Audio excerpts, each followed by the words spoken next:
kataw yera la nya fo chogomi ayadara ube afara tura on ni eye mo etese kasu abinna kaboy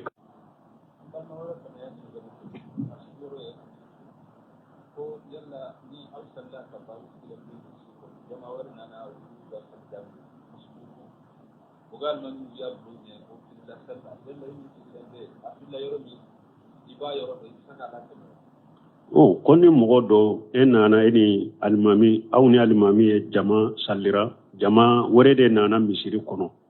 uye almami do teme ni nyogonche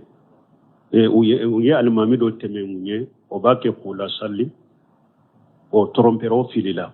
emi sigilendo ibese ka almami lateme ka bilasirawa aw ibese ka bilasira wa ta'awwalu 'alal birri wat taqwa min babi ta'awun 'alal birri ibese ka bilasira afilila yoromi ibese ka bilasira kuma mana na ya sura filila fatiha de la afilila fatiha de la kappa fatiha ewa kolo doka kelima doka ube aye fatiha kelima dore kalanchogo yelema kalanchogo mimbe mana yelema ja kwa ka bilasira ni yoro la de sino salli de betinya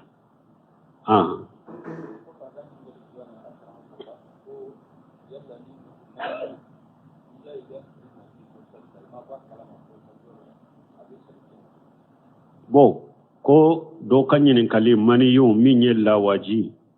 ko niya yi ka fini la kito salli kono ituma bwa kalama kito salli kono ya ye salli betinyawa mani yu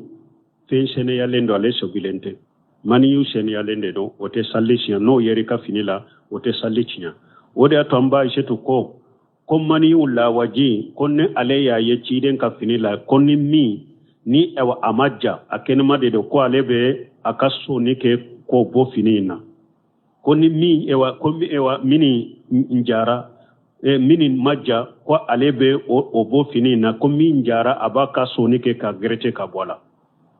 amba shetu yennin fo na yella wajiye ciden ka finila min kenede do amaja ko abe o salo ka bola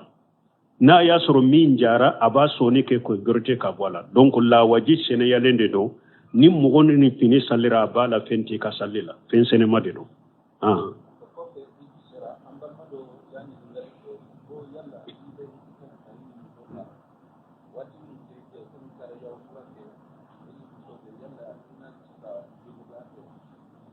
bo ko hiju wakati sera ni mugo min tara hiju yorola yado maliyun chama na tara hi tamatu de beke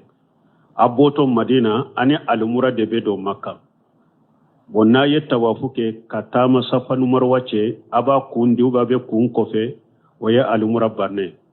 donc abe sigi ka hiju makono fo ewa salli battile segina hiju fana ka baro be damna eni alumura min do na e ka alumura barna eni ka muso tara abe nyogon kam makka dagariyewa ay kam muso ka fo nyogonya dagariye fo kata na mutani hiju fana ye salli battile segina ika muso dagariye ni tamatu mogode ni almura in ka bara udda faradoro almura banna ni ka muso be nyogon ka dagariye fo kata na mutani hiju fana ye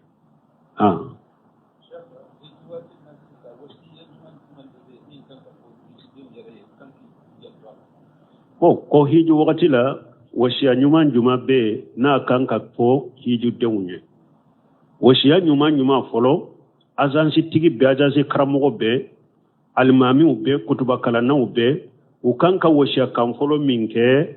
hiju deunye nu be bo mali kono o wasiya ka kasabatu bolo o yede shahadatu an la ilaha illallah wa anna muhammadar rasulullah hiji deun ni tauhidi kabo jamana kono folo hidi deun uni chiden ka batoli nyuman kabo jamana kono uni mushrikiya kana bo jamana in kono ni bidiya kana bo jamana in kono parce que tumami chide nye muajibu ni jabali ayachi kata yei mani akoy beta mugo munu fo kitabe dunke udero kalambali utede kitabe della ka jigu kakakoro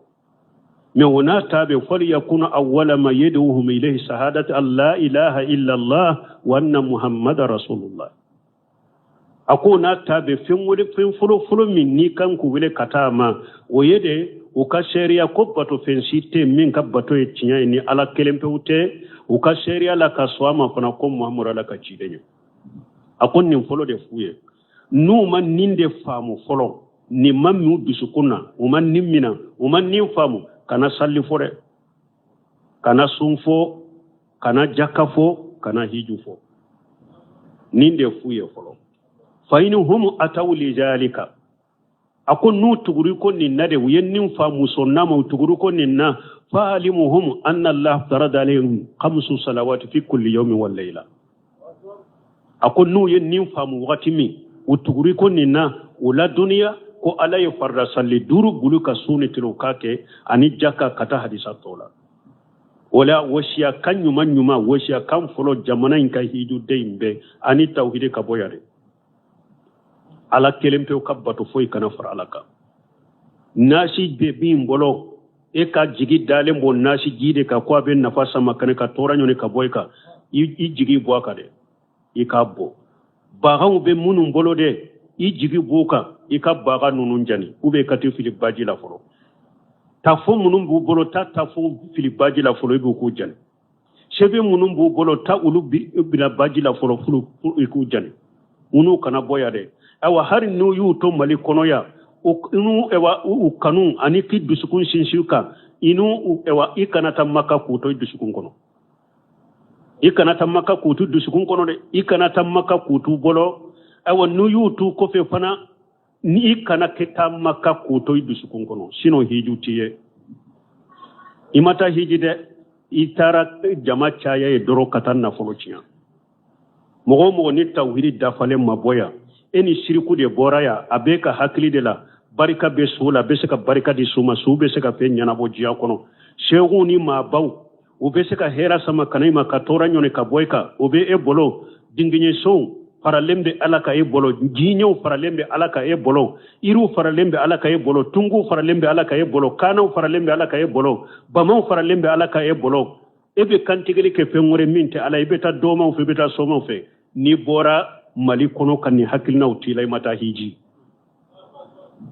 ubeta mun fo katu sigide alikaba be munu tede safani maruba be tere fo kata alikaba misaliya dila o misaliya nyerete sariya kono yero folo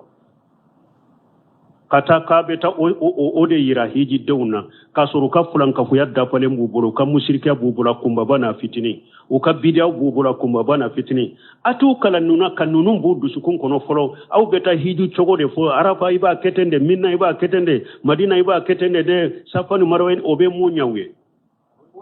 ni mugo tara hiji ke harake chogo nyuma chire nya ke chogo mi me yake musiriki yake bidia ka fu falati odi ato hiju yoro la shego doye futuruni safo bekeni hadisa de ke maju ka hadisa akwanya bala hiju den ka chaya de jama wa miliyo bea akoni miliyo munun fule de hiju den nye jama kulu fitine da akwa tobe na jama de chaya mo ni fulan ka fuya bori ka jamana la katamaka ko itara hiji o ka imata hiji de itara jama chaya itari kan na fulo chiya ni dende yilata hiju la ya kan na fulo chiya fani tawhid nyumande kabo jamana kono ya watajawadu fa ina khaira jari taqwa ala ko yesure fana tade sure fana nyuma ye munya ala nya siranya ano dafalen kaburu wulube tam min fo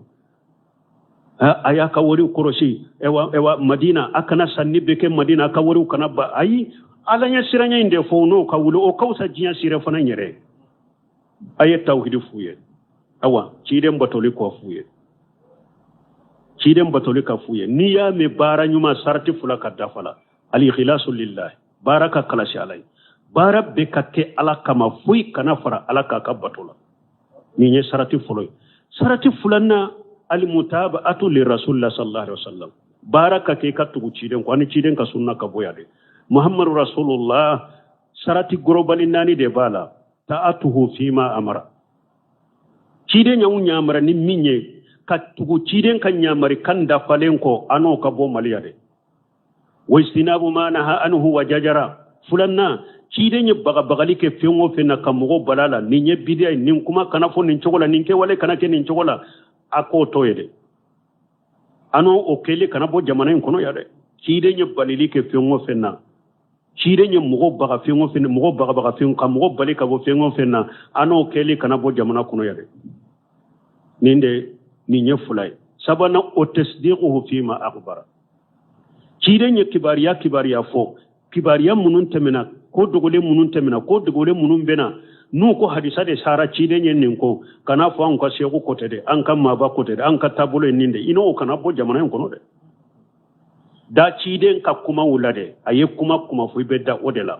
ka cide ka kuma bila mo be ka kuma mi damfem be ka kuma ye hiju dew nabe bo mali kono ya akana ana kana bode cide kuma be fo be karamo ka kuma fo ciden kuma be fo be majabi kuma fo ciden kuma fo rabe seko kuma fo ciden kuma be fo be maba kuma fo ano kana boyare nino bore ya ko itara hiji ke o kai kan na fulo ciana itara jamade chaya o tasdiqu fi ma akhbar ciden ye kibariya fo ye fengo fefe ibada olade nani na walla nyu badallah illa bima sara akana alabatoni e wasira shiye cide min ke sariya e ko beta hiji me ikadamana to bila ne karasalankade e kadamana to bila eni cide ka sunna maboya amma e maboya na be fo e ma ko ahli sunna wal jamaa ala manhaji salafu salih atake ka fo e ma ko ahli sunna wal jamaa ala famu salafu salih eni tabolo wore de ka haklina borala kai e bode kai tara hiji munna itara hiju munna e ko ibe se kar janna soroni mo wore ka tabule minte ciden ka tabule minte ka ciden ka sunnai ebe ta hiju munna hiju kunti lawo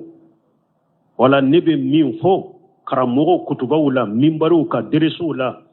ewa hiju asansi tigun nawu bake ka ewa jamana demunu lata hijura na ba fo ko abu kala hiju chogola ayen nin ko fula de nyini jamana don fe folo kan nin kan ñu dusukun kono mogo sini sirku kana boya mogo sini bidiya kana bo maliya na ba fa ka hiju kanye siro ni tara hiju mushrikiya kai tara hiju bidiya kai ma hiju ala ko qur'ana kono al hajju ashhurun ma'lumat faman farada fihinna li hajja fala rafasan wala fusuga wala jidala fil hajji وما تفعل من خير يعلمه الله وتجودوا فإن خير الجار التقوى ala ko hiju kalo donen do koy ako men ni mo min namuta hiju kalo ina fala rafasa ikana junubu kede wala fusuga ikana fashiga ke hiju ina de wala jidala ikana sosoli bambali ke delilata sosoli mununna o ba fo ciden ko tala ko te ba fo ma ba fulana ko te shego fulana ko te ala ko nonunte hiju la koy nonunte ke hiju la koy awa ko be hera kala bado aye sure fanata sure fana nyuma waye munye alanya siranya ciden ko de hiju ko la ko kujo anni manashikaku ako kujo manashikaku min shego fulana min walijin fulana aya kabbato pemu na shego fulana la aya kabbato yoro min ma ba fulana la wode fora kujo anni manashikaku akwa ya kabbato yoro mina nedela cide sallallahu alaihi wasallam wala bila sirali nyuma nye ninde mogo ninnin kabo jamana kono folo ha ewa tauhidi dafale shirku kana yibolo ciden ka sunna batoli dafale ni bidiya kana bo jamana kono kase maka kanata hiju bidiya kade kanata hiju fulan ka foya kade anini na fulo mimbeta akaki bolo na fulo halalamai anini beta wali hakke munum be ka wali hakke usati ka juru toila kana mugo ka juru toila ko ebeta makka tauhidi kofe sunna matrafalen kofe ini sire fana min nafulo min be bola kake halalai puri ka hiju kake haju mabrur ikan nafulo kake halalai awo wali juru munum be la ini wali mugo ka hakke kanata ika hakke tigun iku ka hakke shaguma donc ni mugo min ka hiju akera nin chogola nafur halala mabi bolo hiju kera kalashi dusun kalashi alaye abbenna ciden ka sunnama ciden ko hajjul mabruru laysa lahu jaza ila janna ako hiju nyuma ako sarasita la ni arjannate hiju nyuma sarasita la ni arjannate me anye chogo min fo ulude be sabati ka hiju la de alaka hakki mandama tembele ba mari imare en fana chamani ni mushriku ya de bebo ibe chaman soro hiju yoro la namu fini merekelem fulala ta fo la sagulen ba bolo comme makan ka ugo baga de sebente ta makade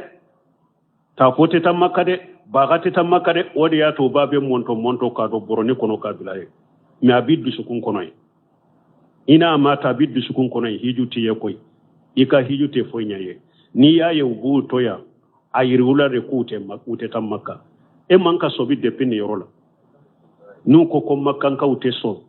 tafo tɛ taa ye sɛbɛn tɛ taa ye baga tɛ taa ye nin man ka e sobi mun y'u bali ka taa parce que Makankaw Ala y'olu bila u ka tawhidi olu ye tawhidi mɔgɔ de dawlatu tawhidi jamana de don sunna jamana de don u bilala tawhidi kɔrɔsili dɔrɔn de la o b'a dɔn hiju den min n'olu ye tafo ye ya tafo tɔ yila lagara la b'u ɲininka n'u ye baga yila ye baga tɔ yila i n'a hijira lagara Ala b'u ɲininka n'u ye sabe ɲila u ye sabe tɔ yila i n'a hijira lagara la b'olu de ɲininka o de y'a to n'a yeri la u b'a tigɛ ka bɔ i la u b'a foni ka bɔ i la ka taa fili o de y'a to agence tigiw yɛrɛ b'aw f'u ye tafo tɛ taa dɛ baga tɛ taa dɛ sɛbɛn tɛ taa i t'a fɔ a ye depuis ya fɔlɔ k'a b'u la ya fɔlɔ siɲɛ kelen n'i taara hiji ninnu ka i ka hiju tɛmɛna o tɛ f'u ye fɔlɔ mais u bɛ sira mun na ko n'i ye tɔɔra ka nin f'u ye k'u b'i ka agence bila k'u tɛna billet tigɛ i fɛ u tɛ billet tigɛ i fɛ o de y'a to u t'a fɔ dɛ parce que jamana bɛ cogo min ko n'i tɔɔra ka nin tiɲɛ ni fɛn ninnu f'u ye dɔrɔn k'u tɛ billet tigɛ fɛ k'u bɛ taa agence wɛrɛ la Ala ka diina de foli bɛ to yen i bɛ mɔgɔ bila a bɛ nafolo fu sara e la e b'i ka niyɔrɔni min sɔrɔ a la e b'i kun dɔ kɔrɔ k'i ɲɛ dɔ kɔrɔ k'i tɛgɛ dɔ de kɔrɔ k'ale ka nafoloba in miliyɔn jatu tiɲɛ ale bolo ka diɲɛ tiɲɛ ka lagara tiɲɛ tɔ filɛ e b'a lajɛ aw tɛ arabu kɔrɔsi hali bagiya ni an ka mɔgɔw dɔw tun bɛ taa u ni ɲɔw bɛ taa u bɛ ɲɔ minnu saralen bɛ kaburu ka ye u bɛ kaburu bɔgɔta Saudiya ka mɔgɔw ye nin bɛ kɔlɔsi ko hijukɛlaw b'a kɛ u ye dɔɔnikɛbagaw bila ye parce que kalandenw dɔ tun bɛ yen kalanden minnu fana man ɲi u bɛ bila jama ye nin ye Usumana ka kaburu ye u b'u sara dɔrɔmɛ 5 nin ye Fatumata ka kaburu ye u b'u sara dɔrɔmɛ 10 Saudiya ka dɔɔnikɛbagaw ye nin dɔ faamaw ye nin dɔ ye dɔɔnikɛbagaw bila ye n'i nana kaburu la dɔrɔn y'a jara i ko i b'i tɛgɛ ja u b'a fɔ haji haram yalla haram kɛmɛ haram n'i ko i bɛ bɔgɔ ta u b'a fɔ haram n'i ko nin ye jɔn ka kaburu u b'a fɔ Allahu alam n ko ewa Uhudi ka ewa seedisu minnu bɛ yen ko kaburu kɛnɛ jalan de tun don mais tuma min u bɛ to u ka bɔgɔ ta dɛ u bɛ to ka fɛn ta n ko u ye kogo de kɔra la sisan ka giriyasi k'a la a b'a yɛrɛ to giriyasi kɔfɛ dɔrɔn k'u ye a tɛ dɔn parce que u bɛ t'u bɔgɔ de ta kaburu bɔgɔ u bɛ taa fɔ Maka u bɛ na n'a ye alikaba fini mun na u y'a kɔrɔta n ko siso de b'a gas u b'a tigɛ Sulemani Wurehili ka kuma u b'u gɛrɛ fini na de alikaba fini ma de n'u ka siso a b'u ka jifa kɔnɔ ka tigɛ u bɛ taa n'u ka jamanaw kɔnɔ n ko de y'a to ni hijidenw waati sara u b'a ta fɔ sanfɛ mɔgɔ bolo t'a sɔrɔ mɔgɔ bolo t'a sɔrɔ n ko hari Arafa san dɔ taara bɔ kɛ ye ko i bɛ wari sɔrɔ la hawla wala quwwata illa billah nin bɛ hijidenw ninnu bɛ a bɛɛ bɔ Afiriki ya ka taa u ni ɲama dusukun tiɲɛlen dusukun tolilen u n'o dɔrɔn de bɛ taa ye a tɛ ninnu ɲɛfɔ jama ye a tɛ ninnu ɲɛfɔ a ka mɔgɔw ye Ala ka hakilima d'a ma n balima Ala ka tawhidi d'a ma ciden ka sunna batoli hɛrɛ si t'a bɔ Ala kan kɛ tawhidi faamubaga ye kan kɛ ciden ka sunna faamubaga ye kan kɛ matarafabaga ni batobaga ye kan sabatɔ kan nɛɛma si t'a bɔ diɲɛ kɔnɔ mais n'i ma nin tawhidi faamu i ma nin sunna faamu i bagalama de bɛ diinɛ kɔnɔ Ala ka hakilima d'a ma subhanaka allahumma rabbana bihamdika ashhadu an la ilaha illa anta astaghfiruka wa atubu ilayk ka taw yɛrɛ la n y'a fɔ cogo min a yaadara ou bien a faratura o dɔ la kelen sɛnbɛra ale ma ko a ka kataw b'a la o ni u yanfara sugu ka mɔgɔw yafara olu aw ka hakɛ binna ka bɔ a kan mais sun min bɛ ani Ala cɛ kafara min bɛ ani Ala cɛ a b'o kɛ kafara min bɛ ani Ala cɛ ka jɔn kan hɔrɔnya a b'o kɛ i y'a dɔn jɔn kɔni tɛ ko i b'o kan hɔrɔnya sisan o filanan ka kalo 2 su k'o tugu ɲɔgɔn na i tɛ min ni ɲɔgɔn cɛ ni darura tɛ ni banana ou bien taama dɔw nani ma o bɛ se ka tigɛ n'i nana i bɛ continuer mais ni darura tɛ i t'a tigɛ ka bɔ ɲɔgɔn na i bɛ kalo 2 su k'u tugu ɲɔgɔn na mais n'a y'a sɔrɔ mɔgɔ min don bana dɔ b'a la ou bien a bɛ lahala min na a tɛ se ka kalo 2 su a bɛ bin ka bɔ a kan mais k'a fɔ ɛwa fagali kafara yɔrɔ la ni kalo 2 ma se ka sun misikinɛ 60 la dumuni mana o yɔrɔ la kal ewa fagali kafara katawu fagali kafara yorola fula doronde fora jonkan horoya ube ka kalo fula su utugu nyogona me misigina bi worola dumuni mana wo yorola ibe jonkan horoya ni o ma soro ibe kalo fula su kutugu nyogona ni eye mo ete se kasu abinna kaboyka ha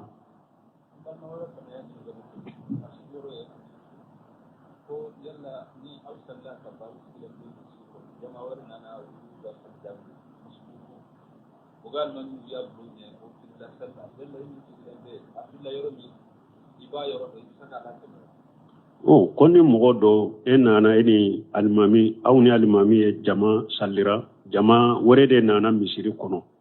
uye alimami do temenu nyogonche uye alimami do temenunye obake kula salli o trompero filila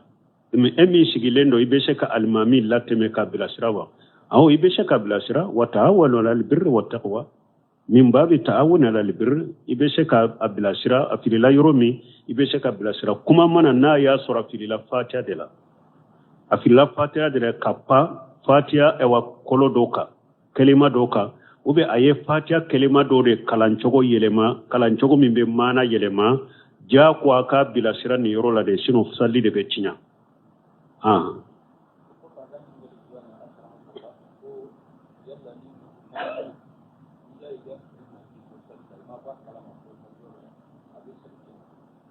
bo ko do kanyin kali mani yo minye lawaji